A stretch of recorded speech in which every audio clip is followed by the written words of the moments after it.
दुबे जी जवाब दीजिए। वो कह रहे हैं कि विघ्न वीर बन गया है विपक्ष, इतने भव्य स्तंभ का आज वहां पर अनावरण किया है प्रधानमंत्री ने, तो इस पर रण क्यों?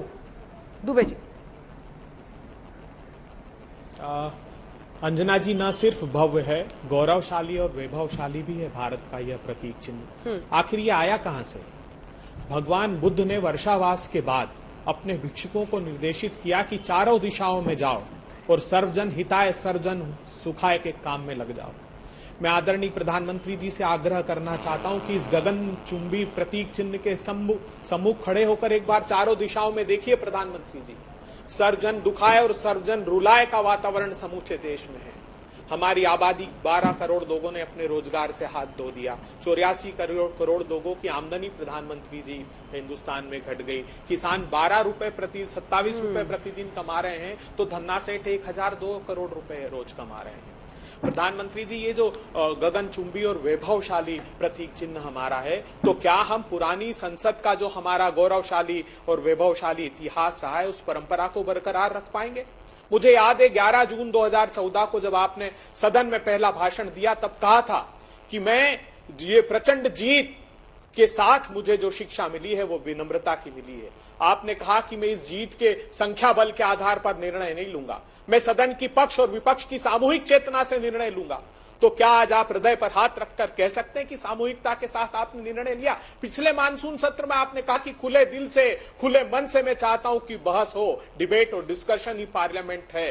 तो मैं आपको याद दिलाऊं, आपके इस उद्बोधन के मीडिया के तत्काल बाद जब सदन गए तो पता पड़ा 10 मिनट में 14 बिल पास कर दिए और आधे घंटे में 26 बिल। पूरी कानूनों की फहरिस्त मेरे पास है। इंश्योरेंस अमेंडमेंट बिल था, इंसॉल्वेंसी बैंकरप्सी बिल था, ट्रिब्यूनल रिफॉर्म्स बिल था, टैक्सेशन लॉ थे, सारे कानून प्रधानमंत्री जी। और आपने सदन में आए तब क्या किया? पार्लियामेंट्री स्क्रूटनी का जो हमारा प्रावधान था, 14वीं और 15वीं लोकसभा उठाकर देख लीजिए, 71% और 60% बिल पार्लियामेंट्री स्टैंडिंग कमेटी और सिलेक्ट कमेटी को जाते थे। अब वो 25% रह गया। प्रधानमंत्री जी, आपने किसानों की आवाज दबाने के लिए सदन में, राज्यसभा में वोट डिवीजन तक को नकार दिया और उनकी आवाज दबा दी। तो हम देश के लोग दुबे जी की कोई बात के खिलाफ लग रहा है सुधांशु जी बोलने में इंटरेस्टेड नहीं दिख रहे हैं, आज चुपचाप बैठे हैं। दुबे जी की बातों पर कुछ बोलना है सुधांशु जी?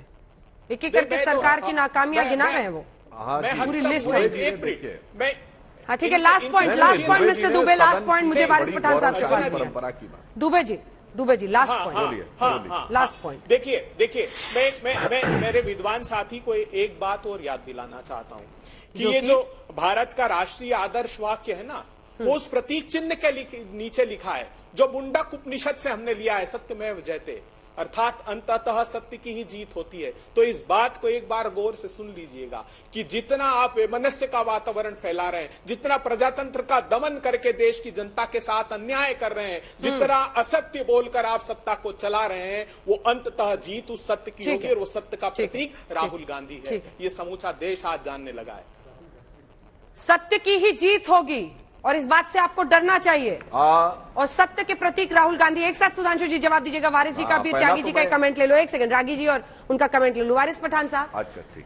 वारिस पठान साहब, विघ्न डालते हैं हर बार जब कोई शुभ चीज देश में हो रहा होता है, तब ओवैसी साहब उसमें विघ्न डाल देते हैं।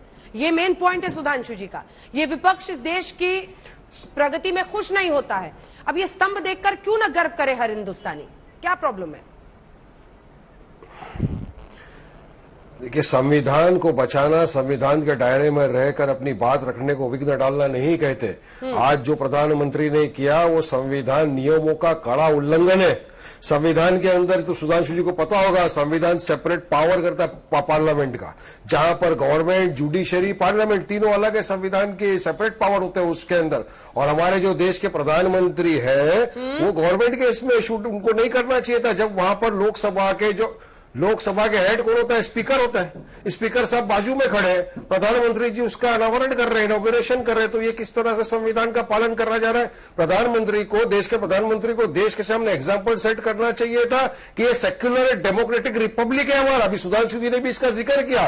तो सेक्युलर कंट्री की पार्लियामेंट बिल्डिंग के ऊपर अगर ये अनावरण हो रहा है तो क्या ही अच्छा होता कि प्रधानमंत्री वहां पर सबको बुलाते ना, किसके साथ पूछ के, किसके साथ प्रधानमंत्री ने डिस्कस करने के बाद ये किया? सेक्युलरिज्म प्लुरलिज्म की हम बात करते हैं, सारे रिलीजन को एक साथ लेके जाने की बात करते हैं, तो क्या ये अच्छा होता है कि प्रधानमंत्री वहां पर हमारे सरदार भाई के गुरुओं को बुलाते, वहां पर मुसलमानों के रिलीजियस नेता थे उनको बुलाते, वहां पर हमारे पारसी भाई थे उनके नेता को बुलाते, वहां पर तमाम जाति के जो लोग थे उनको बुलाते, सबके सामने करते? चलो ठीक है, देश के प्रधानमंत्री का रिलीजन है हिंदुइज्म, वो अपने हिसाब से करते, लेकिन वहां पर जाके आपने पूजा किया तो सबको बुलाना चाहिए था। हम क्या मैसेज दे रहे हैं पूरी देश और दुनिया के सामने? क्या सेक्युलरिज्म की बात करते हो, यहाँ पर सेक्युलरिज्म का आप गला घोटते हो? ये तो डेमोक्रेसी का कत्ल नहीं है, वो अकेले जाना जी कि आपके जो मन मर्जी में आ गए आपने वो कर दिया जाके।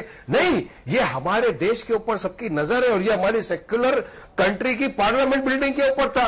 ये कोई इंडिविजुअल तो बीजेपी का प्रोग्राम नहीं था ना कि जहां पर प्रधानमंत्री ने जाकर ये सब कर दिया। तो अगर संविधान को बचाना है सुधांशु जी, आपकी नजर में खराब है, तो मैं ये खराब काम हमेशा करूंगा, हमेशा बोलते रहेंगे हम कि संविधान सर्वश्रेष्ठ है, सर्वश्रेष्ठ संविधान है, सब संविधान के अंडर में, प्रधानमंत्री को भी संविधान की मान्यता रखते हुए काम करना है।